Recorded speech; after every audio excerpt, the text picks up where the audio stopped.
সমস্ত নবীদের নবী, সমস্ত রাসূলদের নবী, কুল কায়নাতের রহমত নবী, নূর নবী, হায়াতুন নবী, মদিনা ওয়ালা নবী, আমার আপনার নবী, আসমানে আহমদ, জমিনে মুহাম্মদ সাল্লাল্লাহু তাআলা আলাইহি ওয়া আলিহি ওয়া সাল্লামের দরবারে মুহতারাম সম্মানিত হাজিরিন, আমি আপনাদের খেদমতে কোরআনুল কারীমের সূরা তাওবার 40তম আয়াতের প্রথম অংশ এবং সূরা জুমারের 33 নম্বর আয়াতে কারিমা তেলাওয়াত করেছি। রাসূল আকরাম সাল্লাল্লাহু আলাইহি ওয়া আলিহি ওয়া সাল্লাম অসংখ্য হাদিস থেকে সহিহ মুসলিমের একখানা হাদিস আপনাদের খেদমতে তেলাওয়াত করেছি। মহান আল্লাহ তাআলা যদি দয়া করে দয়াল নবীর নুরানি ফয়েজ যদি পেয়ে থাকি, কিছু কথা বলবো। আমা তাওফীক ইল্লা বিল্লাহ। قالوا سبحانك لا علم لنا إلا ما علمتنا إنك أنت العليم الحكيم ربي زدني علما قال رب اشرح لي صدري ويسر لي أمري واحلل عقدة من لساني يفقهوا قولي। সকলে মুহাব্বতে পড়ি, ইয়া রব্বি লাকাল হামদু কামা ইয়ানবাগি লিজালালি ওয়াজহিকা ওয়া আযীমি সুলতানিক। মুআজ্জাজ মুহতারাম সম্মানিত মুসল্লিয়ান কিরাম, এই মাস জমাদিউস সানি, আজকে জমাদিউস সানি মাসের 20 তারিখ। কয় তারিখ?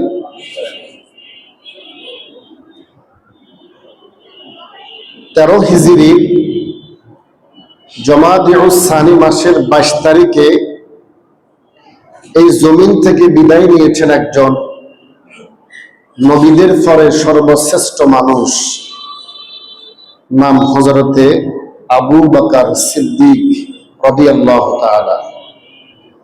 হুজুরের ওফাতের মাস এই মাস, সে 22 তারিখ আগামী রবিবার। আমি চিন্তা করলাম, যাকে মহান আল্লাহ তাআলা সালাম দিয়েছেন, এত বড় একজন মহান ব্যক্তি, মহান হাস্তি, ওনার শানে যদি দুই একটি কথা না বলি, এই মাসের হক আদায় হবে না। তো আমি কিয়ামতের পূর্বে যে 15টি কারণে ভূমিকম্প হবে, এই প্রসঙ্গে আজকে বলার কথা ছিল। সেটি আমি আগামী জুমাতেও বলতে পারবো, কিন্তু আমার সাইয়েদনা আবু বকর সিদ্দিক রাদিয়াল্লাহু তাআলা আনহুর শান অন্য মাসেও বলা যাবে, কিন্তু যেহেতু এই মাসটি ওনার ওফাতের মাস, যার সম্পর্কে কোরআনে পাকের আয়াত আসছে, আমার দয়াল নবীর হাদিস এসেছে, ওনার ব্যাপারে জানার দরকার আছে কি নাই? আছে। এই পৃথিবীতে আল্লাহ তাআলা দুইজন মনীষীকে সালাম জানিয়েছেন নবীর মাধ্যমে, আর সালামের বার্তা নিয়ে আসছেন হযরতে জিবরাইল। আল্লাহর হাবিব যখন দুনিয়ার জমিন থেকে বিদায় নিলেন, মদিনাতুল মুনাওয়ারার ভিতরে কান্নার রোল পড়ে গেছে সাহাবীদের মাঝে। এক পর্যায়ে সাইয়েদনা ওমর রাদিয়াল্লাহু তাআলা আনহু খোলা তরবারি হাতে নিয়ে মদিনার মধ্যে ঘোষণা দিয়েছেন, কেউ যদি বলে আল্লাহর হাবিব দুনিয়াতে নাই, আমি তার গর্দান ফেলে দেব। আসলে কি গর্দান ফেলে দিবে? এটা মহব্বতের বহিঃপ্রকাশ। মানে বলা যাবে না আমার নবী দুনিয়াতে। আসলেই তো আমার নবী সামান্য সময়ের জন্য ফর্দা করেছেন, কিন্তু আল্লাহর হাবিবকে যখন ইয়েমেনের 3টি সাদা কাফন পরানো হলো, সাইয়েদনা আলী রাদিয়াল্লাহু তাআলা আনহু দেখতেছেন আমার দয়াল নবীজির ঠোঁট মোবারক লড়তেছে। সাইয়েদনা আলী রাদিয়াল্লাহু তাআলা আনহু কানের মধ্যে গিয়ে তার কানটা আল্লাহর হাবিবের মুখ মুবারকের মধ্যে লাগাইয়া দিলেন। হযরত আলী রাদিয়াল্লাহু তাআলা আনহু চিন্তা করলেন, আমার নবী কি বলে? সাইয়েদনা আলী বলে, দুনিয়ার মানুষ তোমরা শোনো, আমার নবী আস্তে আস্তে বলে, রব্বি হাবলি ইয়া উম্মতি। সারাটি জীবন উম্মতের জন্যই পেরেশান, বিদায় হওয়ার পরেও পেরেশান, এবং আখিরাতের জমিনেও পেরেশান। আমার নবী 3 জায়গায় দৌড়াদৌড়ি করবে। 1 নাম্বার ফুলসিরাতের গোড়ায়, 2 নাম্বার মিজানের ফাল্লার গোড়ায়, 3 নাম্বার জাহান্নামের দরজার কিনারে। বলুন না সুবহানাল্লাহ। শুধু উম্মত, আমার উম্মতের কি অবস্থা? সেই নবীর উম্মত হতে পেরে আমরা খুশি না বেজার? আল্লাহর হাবিবের ইন্তেকালের পরে হযরত উম্মে আইমান, আল্লাহর হাবিবের আব্বাজানের দাসী, সেই সূত্রে নবীজির দাসী, এবং নবীজি তাকে মা বলে সম্বোধন করতেন। হযরত উম্মে আইমান নাম কি? নবীজি মা সম্বোধন করতেন। আল্লাহু আকবার। যে উম্মে আইমান আল্লাহর হাবিবের প্রস্রাব মুবারক খেয়ে ফেলেছিলেন, সুবহানাল্লাহ। এগুলো উম্মতের জন্য শিক্ষা। আমার আপনার যে জায়গার মধ্যে আমরা যদি প্রস্রাব করি, যদি ঘাস থাকে, ঘাসগুলো মরে যায়। প্রস্রাবের বিষাক্ততার কারণে, অ্যাসিডের কারণে, আল্লাহর হাবিব ওজনের কারণে একদিন প্রস্রাব করে ঘরের মধ্যে ডেকে রেখে আল্লাহর হাবিব মসজিদে চলে গেলেন। উম্মে আইমান দেখলেন মেশক আম্বরের ঘ্রাণ বের হয়। তিনি পেয়ালাটা হাতে নিলেন আর নাকের মধ্যে আনলেন মেশক আম্বরের ঘ্রাণ। উম্মে আইমান খেয়ে ফেললেন। আল্লাহর হাবিব নামাজ পড়ে এসে বলতেছেন, পেয়ালাটা কোথায়? পাওয়া যাচ্ছে না। উম্মে আইমান বলে, ইয়া রাসূলুল্লাহ, ইয়া হাবিবাল্লাহ, আমি খেয়ে ফেলেছি। আল্লাহর নবী বলেন, তুমি তো কোনো পানি খাও নাই, আমি নবীর প্রস্রাব মুবারক খেলে। হযরত উম্মে আইমান বলে, ইয়া রাসূলুল্লাহ, মেশক আম্বরের ঘ্রাণের কারণে আমি আর থাকতে পারছি না, আমি খেয়ে ফেললাম। নবীজি বলে, উম্মে আইমান রে, শুনো শুনো, আমি তোমাকে 2টা শুভ সংবাদ দিচ্ছি। 1 নাম্বার হলো, আমার প্রস্রাব পান করার কারণে তোমার জন্য জাহান্নামের আগুন হারাম হয়ে গেছে। সুবহানাল্লাহ। 2 নাম্বার, তুমি যতদিন বাঁচবা, তোমার বংশ থেকে যারা যারা পৃথিবীতে আসবে, কারো কখনো ফ্যাটের ফিডা হবে না, ফ্যাটের অসুখ হবে না। সুবহানাল্লাহ। আল্লাহর হাবিবের ওফাতের পরে উম্মে আইমান কান্দে। সাইয়েদনা আবু বকর, সাইয়েদনা উমর রাদিয়াল্লাহু তাআলা আনহুমা, এই 2 জন সাহাবী তাকে সান্ত্বনা দেওয়ার জন্য যাচ্ছেন। যাওয়ার পরে সান্ত্বনা দিলেন। উম্মে আইমান বলে, আমি কেন কান্দি জানো? এই জন্যই কান্দি, আমার দয়ার নবীর বিদায়ের কারণে আসমান থেকে আর জিব্রাইল জমিনে নামবে না। আমার নবীর বিদায়ের পরে আর তো ওহী আসবে না, জিব্রাইলও আর জমিনে আসবে না। এই জন্য আমি বেশি কাঁদতেছি। সুবহানাল্লাহ। জিব্রাইলের মাধ্যমে আল্লাহ পাক 2 জন মনীষীকে সালাম দিয়েছেন। কয়জন? 1 জন সাইয়েদনা আবু বকর সিদ্দিক রাদিয়াল্লাহু তাআলা।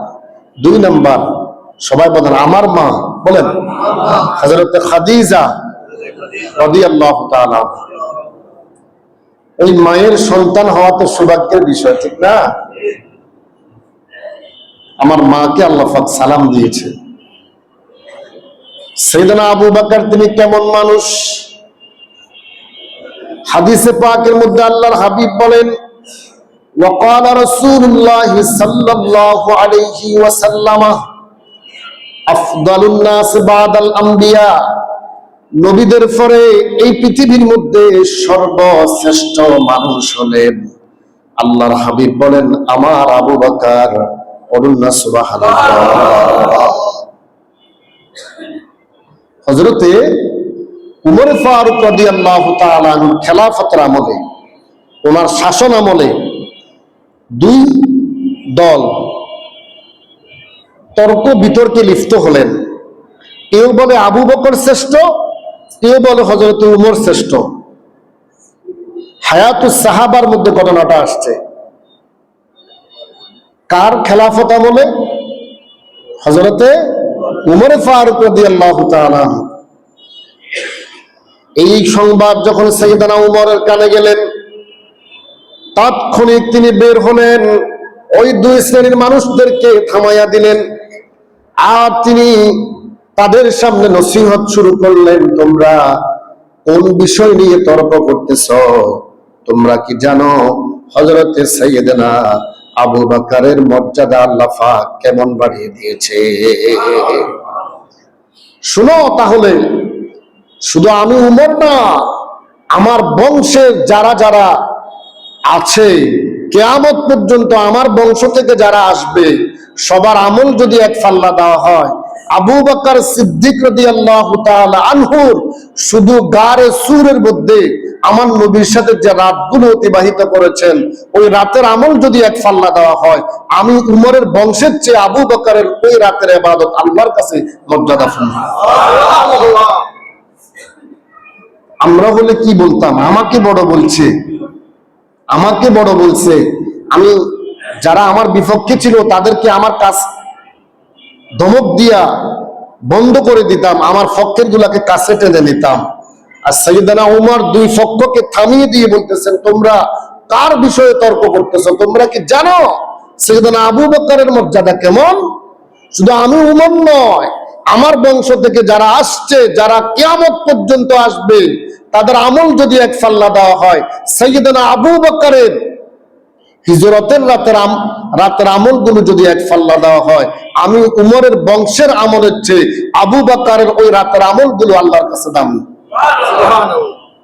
সুবহানাল্লাহ, সুবহান। আমার প্রিয় ভাইয়েরা, যে সাইয়েদনা আবু বকর আল্লাহর হাবিব সহ মক্কা থেকে মদিনাতে হিজরত করতেছেন, আল্লাহর হাবিব হাঁটতেছেন, সাইয়েদনা আবু বকর হাঁটে। সাইয়েদনা আবু বকর একবার সামনে যায়, একবার পিছনে আসে, একবার সামনে যায়, একবার পিছনে আসে। আল্লাহর হাবিব বলেন, আবু বকর তুমি এমন কেন করতেছো? একবার সামনে যাও, একবার পিছনে আসো। সাইয়েদনা আবু বকর বলে, ইয়া রাসূলুল্লাহ, ইয়া হাবিবাল্লাহ, আপনি দয়াল নবী, মায়ার নবী, যখন হাঁটতেছেন আমি আবু বকরের দিলের মধ্যে একটা ভয়, না জানি বেঈমান কাফের গুলো আমার নবীকে পিছন থেকে এসে আক্রমণ করে, আবার না জানি আমার নবীকে সামনের থেকে এসে আক্রমণ করে। এজন্য আমি আবু বকর ওই ভয়ের কারণে একবার পিছনে যাই, একবার সামনে আসি। এগুলোর নাম ভালোবাসা, এগুলোর নাম কি? ভালোবাসা। এজন্য একজন শায়ের তার গজলের মধ্যে লিখেছেন, নবীজিকে ভালোবেসে সাইয়েদনা আবু বকর নবীজির সাথে শুইলেন মদিনা। বলুন না সুবহানাল্লাহ। আল মুহাব্বতে মদিনা মদিনা আশিক মুমিনের ঠিকানা, বলুন মদিনা মদিনা আশিক মুমিনের ঠিকানা, মদিনা মদিনা আশিক মুমিনের ঠিকানা। আশিকের ঠিকানা কোথায়? মদিনা। এমন মদিনা যে যায় নাই সে বুঝবে না মদিনা কেমন। বলুন না সুবহানাল্লাহ। সম্মানিত হাজিরিন, সাইয়েদনা আবু বকর সিদ্দিক রাদিয়াল্লাহু তাআলা গারে সুরের মধ্যে সর্বপ্রথম আমার নবীকে যেতে দেন নাই। বললেন, ইয়া রাসূলুল্লাহ, আপনি একটু দাঁড়ান, আমি আগে দেখি ওই গারে সুরের মধ্যে কোনো সাপ বিচ্ছু থাকতে পারে।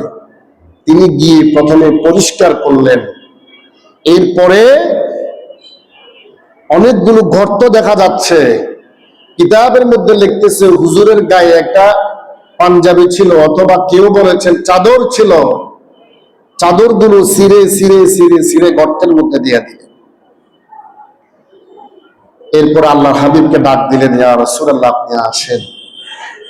নবীজি ক্লান্ত, এগুলো আপনারা জানেন। আল্লাহর হাবিব বলেন, আবু বকর, আমি একটু বিশ্রাম করব। সাইয়েদনা আবু বকর বসলেন। নবীজি আবু বকরের রানের মধ্যে নবীজির মাথা মোবারক দিয়া একটু শুনেন, নবীজি একটু তন্দ্রা এসে গেছে। পরের ঘটনা আপনারা জানেন, সাপে কামড় দিয়েছেন, সাইয়েদনা আবু বকরের গোটা শরীর বিষাক্ত হয়ে গেছে। এবার যখন চোখের পানি নবীজির মুখ মোবারকের মধ্যে, দাড়ি মোবারকের মধ্যে পড়লেন, আল্লাহর হাবিব চোখ মোবারক খুলে দেখতেছেন আবু বকরের চোখে পানি, আর গোটা শরীর বিষাক্ত হয়ে গেছে। নবীজি বলেন, আবু বকর, কেন কান্দো? একেবারে সংক্ষেপে বলি, সাইয়েদনা আবু বকর বলে, ইয়া রাসূলুল্লাহ, ইয়া হাবিবাল্লাহ, একটা সাপ আমাকে দংশন করেছেন। আল্লাহর হাবিব বলেন, আবু বকর, তুমি কেন আমাকে জাগাচ্ছ না? সাইয়েদনা আবু বকর বলে, ইয়া রাসূলুল্লাহ, আবু কুহাফার পুত্র আবু বকরের যদি জীবনটাও চলে যায়, নবীজির ঘুম ভাঙানোর মতো সাহস এ আবু বকরের নাই। এবার আল্লাহর হাবিব থুতু মোবারক একটু তার ওই ক্ষতস্থানের মধ্যে লাগাইয়া দিলেন, সাথে সাথে সাপের বিষটা চলে গেল। সাইয়েদনা আবু বকর এবং আল্লাহর হাবিব গারে সূরের মধ্যে 3 দিন 3 রাত ছিলেন। কয় দিন? 3 দিন 3 রাত ছিলেন। যে বেঈমান কাফের গুলো গারে সূরের মধ্যে 4 দিকে বেষ্টনী দিয়ে দিছে। আবু বকর সিদ্দিক রাদিয়াল্লাহু তাআলা আনহু বলতেছেন, ইয়া রাসূলুল্লাহ, ইয়া হাবিবাল্লাহ, এই যে তাদেরকে দেখা যাচ্ছে, তাদেরকে দেখা যাচ্ছে, তারা যে হাঁটতেছে। সাইয়েদনা আবু বকর আল্লাহর হাবিবকে খুঁজতেছে। আবু বকর বলতেছে, ইয়া রাসূলুল্লাহ, এই যে দেখা যাচ্ছে তাদেরকে, তো তারা তো দেখতেছে না। তারা মুখের মধ্যে পর্দা দিয়ে, চোখের মধ্যে পর্দা দিয়ে দিয়েছেন কে? সামনে আপনার আল্লাহর হাবিব সাইয়েদনা আবু বকর, আবু বকর সিদ্দিক রাদিয়াল্লাহু তাআলা আনহু দেখতেছেন। তারা কিন্তু আবু বকর সিদ্দিক রাদিয়াল্লাহু তাআলা আনহু একটু ভয় পেয়ে গেলেন, ইয়া রাসূলুল্লাহ, যদি দেখে যায়। এই কথাটা আল্লাহ পাক সূরা তাওবার 40 নম্বর আয়াতের মধ্যে বলেন, ইযহুমা ফিল গারি ইয ইয়াকুলু লিসাহিবিহি লা তাহজান ইন্নাল্লাহা মা'ানা। সুবহানাল্লাহ।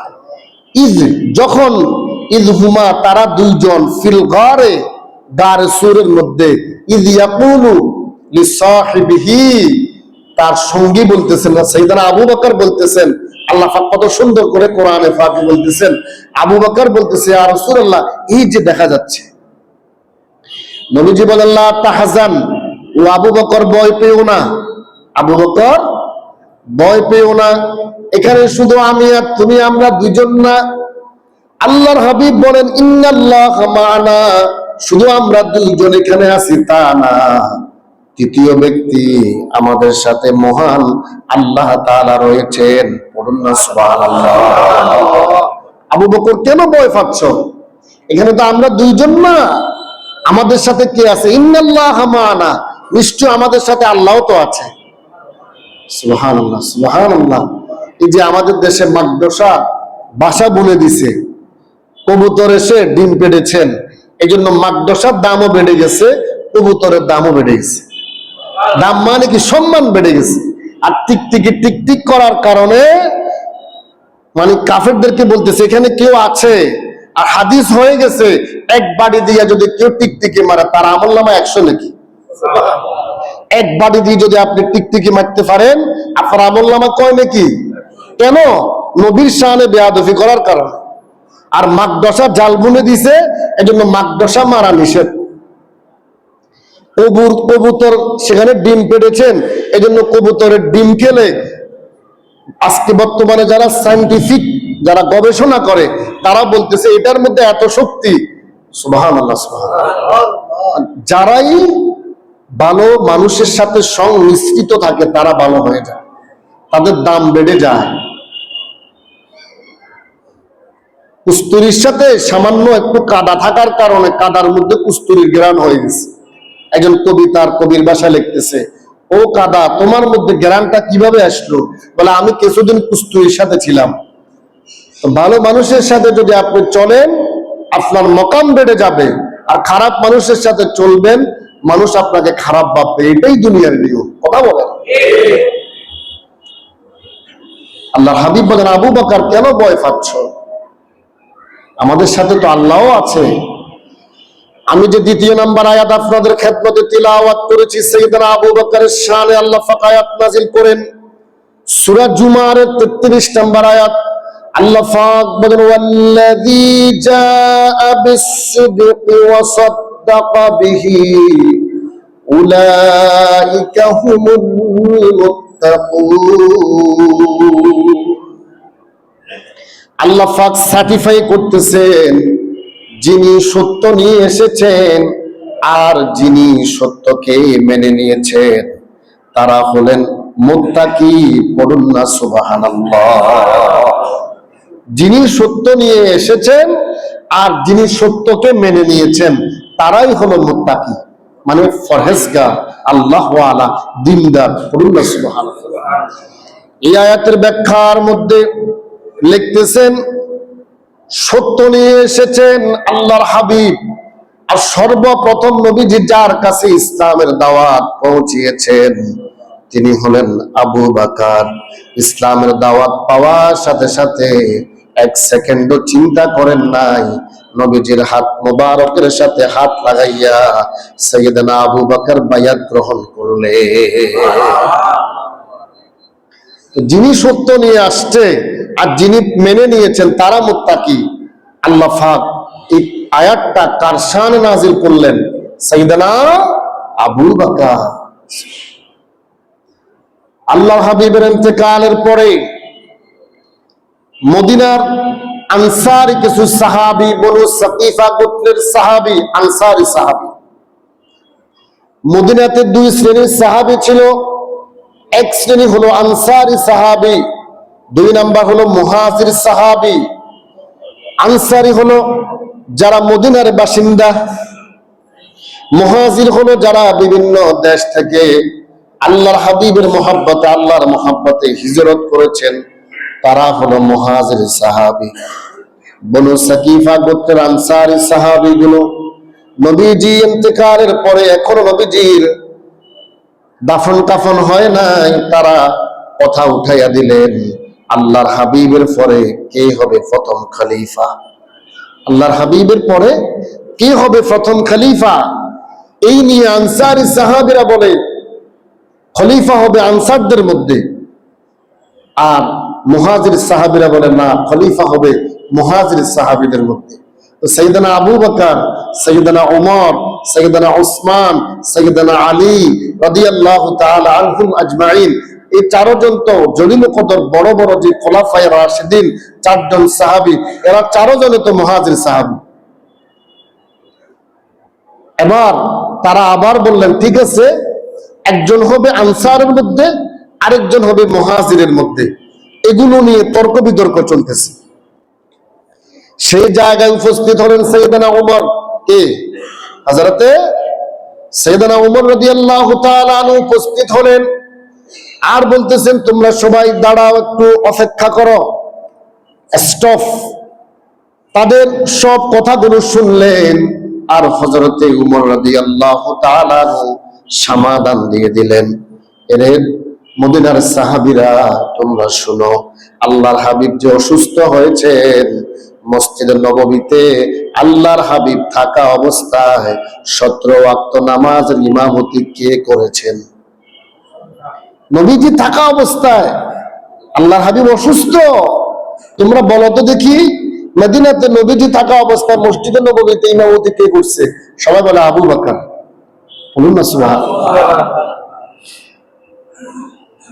এরপরে তোমরা বলো ইযগারি হুমা, হুমা দ্বারা কে উদ্দেশ্য? তারা দুইজন, দুজনের মধ্যে একজন তো আল্লাহর হাবিব, আরেকজনকে বলে আবু বকর। সুবহানাল্লাহ। এরপর আল্লাহর হাবিব বলেন ইদি ইয়াকুলু লিসাহিবিহি, আল্লাহর নবী যে বললেন হে আমার সঙ্গী, হে আমার সঙ্গী দ্বারা উদ্দেশ্যকে বলে আবু বকর। এরপরে সাইয়েদনা উমর রাদিয়াল্লাহু তাআলা আনহু বলেন লা তাহজার ইন্নাল্লাহা মানা, ও আবু বকর ভয় পেও না, আমরা দুইজনই, আমাদের সাথে আল্লাহ পাকও আছে, আমরা দুইজনই দ্বারা উদ্দেশ্য কে কে বলে আল্লাহর হাবিব এবং আবু বকর। বলে যেহেতু আয়াত দ্বারা প্রতীয়মান হয় আবু বকরের কথা, আর কোনো কথা নাই। আল্লাহর হাবিবের পরে যিনি খলিফা হবেন তিনি হলেন হযরতে আবু বকর। আল্লাহর হাবিবের পরে যিনি খলিফা হবেন তিনি কে? হযরতে আবু বকর সিদ্দিক রাদিয়াল্লাহু তাআলা। নবীজির সাথে কত সাদৃশ্য ছিল জানেন? আল্লাহর হাবিব দুনিয়াতে হায়াত পেয়েছেন কত বছর? জোরে বলেন। 63 বছর। আর সাইয়েদনা আবু বকর সিদ্দিক রাদিয়াল্লাহু তাআলা আনহু যেদিন ইন্তেকাল করেছেন ওনার বয়স ছিল 63 বছর। আল্লাহর হাবিব ইন্তেকাল করেছেন সোমবার, সাইয়েদনা আবু বকরও ইন্তেকাল করেছেন সোমবার। হাদিসে পাকের মধ্যে আসছেন আন আবি হুরায়রা রাদিয়াল্লাহু তাআলা আনহু, সহিহ বুখারীর বর্ণনা, আন আয়েশা রাদিয়াল্লাহু তাআলা আনহা قالت دخلت على ابي بكر فقال فيكم كفنتم النبي صلى الله عليه وسلم قالت في 3 اثواب بيض سحوليه ليس فيها قميص ولا عمامة وقال لها في أي يوم توفي رسول الله صلى الله عليه وسلم قالت يوم الاثنين قال فأي يوم هذا قالت يوم الاثنين সবাই জোরে জোরে পড়ুন না সুবহানাল্লাহ। আম্মা জানা আয়েশা সিদ্দিকা রাদিয়াল্লাহু তাআলা আনহা, আবু বকরের কন্যা, আমার নবীর স্ত্রী, আমাদের মা, আমাদের আম্মা জানা আয়েশা বলে আমার আব্বা মৃত্যুর শয্যায় শায়িত, এই মুহূর্তে দাখালতু আলা আবি বকর, আমি আমার আব্বার ঘরের মধ্যে প্রবেশ করলাম। ফাকালা, আমার আব্বা আমাকে জিজ্ঞেস করলেন ফি কাম কাফফানতুমুন নবিয়্য সাল্লাল্লাহু আলাইহি ওয়াসাল্লাম, ও আয়েশা বলো তো দেখি আল্লাহর হাবিবকে তোমরা কয়টা কাফন দিয়া কাফন দিয়েছো? আবু বকর কি জানে না? তবুও তো জিজ্ঞেস করলেন ও আয়েশা বলো তো দেখি আমার দয়াল নবীকে তোমরা কাফন দেওয়ার সময় কয়টা কাফন দিয়েছো? আম্মা জানা আয়েশা বলে قالت في 3 اثواب بيض سحولية ليس فيها قميص ولا عمامة। সুবহানাল্লাহ। আমরা আল্লাহর হাবিবকে 3টা ইয়েমেনি সাদা কাফন দিয়া নবীজিকে কাফন দিয়েছি। বলুন না সুবহানাল্লাহ। আবু বকর সিদ্দিক রাদিয়াল্লাহু তাআলা নসিহত করলেন আমার ইন্তেকালের পরে আমার গায়ে যে জুব্বাটা আছে এটা ছাড়া বাকি আর 2টা কাফন দিয়ে আমাকে তোমরা কাফন দিবা।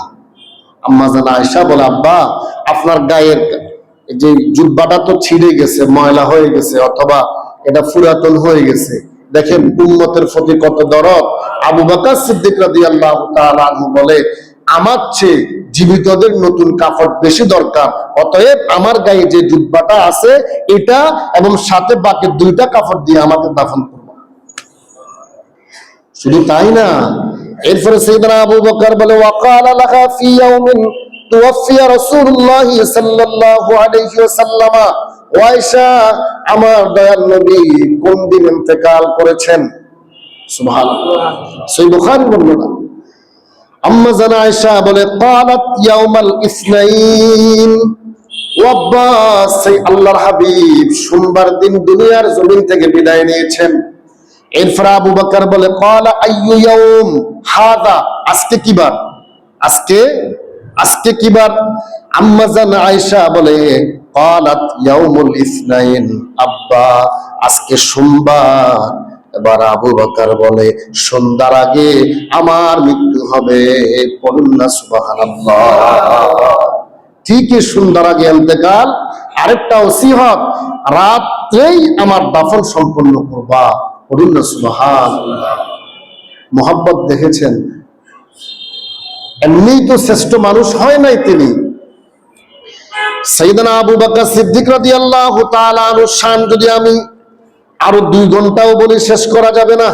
তিনি কেমন মানুষ, আমি যে হাদিসটা আমার খুতবার মধ্যে পড়েছি সে হাদিসটা বলে আমি আমার আলোচনা শেষ করব।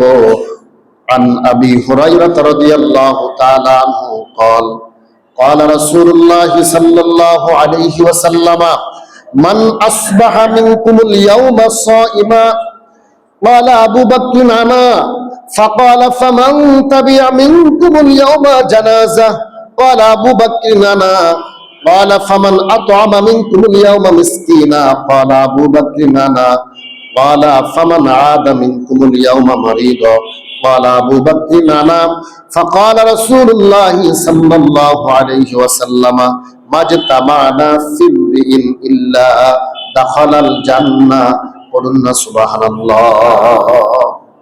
একদিন আল্লাহর হাবিব সাহাবীদের মধ্যে বলতেছেন তোমরা এমন কে আছো আজকে দিনে রোজা রাখছো? সাইয়েদনা আবু বকর দাঁড়িয়ে গেলেন, ইয়া রাসূলুল্লাহ আমি রাখছি। সুবহানাল্লাহ। কিছুক্ষণ পরে আল্লাহর নবী বলেন এমন কে আছো? ক্বালা ফামান তাবিয়া মিনকুমুল ইয়াউমা জানাজা, আল্লাহ পাকের একজন কোন বান্দার জানাজায় শরীক হয়েছো এমন কে আছো? ক্বালা আবু বকর আনা, হযরত আবু বকর বলে আমি। সুবহানাল্লাহ। এরপর আল্লাহর হাবিব বলেন ক্বালা ফামান আতআমা মিনকুমুল ইয়াউমা মিসকিনা, আজকে এমন কে আছো একজন মিসকিনকে খাবার দিয়েছো? সাইয়েদনা আবু বকর বলে আমি। এরপর আল্লাহর হাবিব বলেন ক্বালা ফামান আদা মিনকুমুল ইয়াউমা মারিদা, এমন কে আছো আজকে একজন রোগীর সেবা করে আসছো? সাইয়েদনা আবু বকর বলে আমি। সুবহানাল্লাহ। এরপরে নবীজি হাদিস বর্ণনা করলেন, নবীজি নবুয়তের জবান দ্বারা বললেন ফাকাল রাসূলুল্লাহ সাল্লাল্লাহু আলাইহি ওয়াসাল্লাম মাজতামানা ফি ইমরিন ইল্লা দাখালাল জান্নাহ, যার কাছে এই গুণগুলো পাওয়া যাবে ওই আল্লাহর বান্দা জান্নাতি। পড়ুন না সুবহানাল্লাহ। এজন্য 1 নাম্বার কে আজকে রোজা রাখছো? সোমবার, বৃহস্পতিবার নফল রোজা অথবা আইয়ামে বীজের রোজা, প্রত্যেক আরবি তারিখে 13, 14, 15 যে রোজাগুলো আল্লাহর নবী কখনো ছাড়তেন না। আমরা চেষ্টা করব নফল রোজা যতটুকু সম্ভব রাখা। আর রোজা রাখার মধ্যে যে কি ফজিলত আর শরীরের কি উপকার সেগুলো আপনারা একটু গবেষণা করলে চিন্তা করলে বুঝতে পারবেন। 2 নাম্বার জানাজায় শরীক হওয়া, ব্যাখ্যা করব না এটার মধ্যে কি ফজিলত, গত জুমাতে আমি বলছি। 2 কিরাত জানাজায় শরীক হলে আর মাটি দিলে, আর মাটি যদি না দেন শুধু জানাজায় যদি শরীক হন 1 কিরাত সওয়াব, 1 কিরাত সমপরিমাণ হলো 1 উহুদ পাহাড় পরিমাণ। সুবহানাল্লাহ। 3 নাম্বার আল্লাহর হাবিব বললেন এমন কে আছো আজকে একজন মিসকিনকে খাবার দিয়েছো, অর্থাৎ দান করা, মানুষদেরকে খাবার পরিবেশন করা, এটার মতো ইবাদত পৃথিবীতে আর কিছু নেই। নবীজি বললেন, এক সাহাবী প্রশ্ন করলেন ইয়া রাসূলুল্লাহ আইয়ুল ইসলামে খায়র? ক্বালা তুতিউত তাআম ওয়া তাকরাহুস সালাম। ইয়া রাসূলুল্লাহ ইসলামের মধ্যে ভালো কাজ কি? আমার নবী বললেন 2টা, একটা হলো মানুষদেরকে খাওয়ানো, 2 নাম্বার হলো মানুষদেরকে সালাম দেওয়া। তো মানুষদেরকে খাওয়ানো এটা অনেক বড় ইবাদত, এটা সবাই পারে না। আমরা যতটুকু সম্ভব মানুষদেরকে খাওয়ানোর, মেহমানদারি করানোর চেষ্টা করব ইনশাআল্লাহ। এরপরে আল্লাহর হাবিব বললেন এমন কে আছো আজকে একটা রোগী ব্যক্তিকে দেখতে গেলে এবং তার একটু সেবা করলে, তাহলে এটার দ্বারাও, এই হাদিস দ্বারাও ফতিমান হয় রোগী দেখতে যাওয়া এটা সুন্নতে রাসূল, এটা সুন্নতে সাহাবা, এটা সবচেয়ে বড় ইবাদত। রোগী দেখতে গেলে তার জন্য কিছু হাদিয়া দেওয়া অথবা কিছু নিয়ে যাওয়া, এটাও আমার নবীর অন্যতম একটা সুন্নাহ। আল্লাহ পাক আমাদেরকে আমলগুলো করার, সাইয়েদনা আবু বকর সিদ্দিকের মতো আশিকে রাসূল হওয়ার আল্লাহ পাক তৌফিক দান করুন, আমিন। যতগুলো কথা বলেছি আল্লাহ পাক আমাকে সহ আপনাদের সকলকে আমল করার তৌফিক দান করুন, আমিন। যারা সুন্নাত পড়েন নাই সুন্নাত পড়ে নেন। আসসালামু আলাইকুম ওয়া রাহমাতুল্লাহি ওয়া বারাকাতুহু।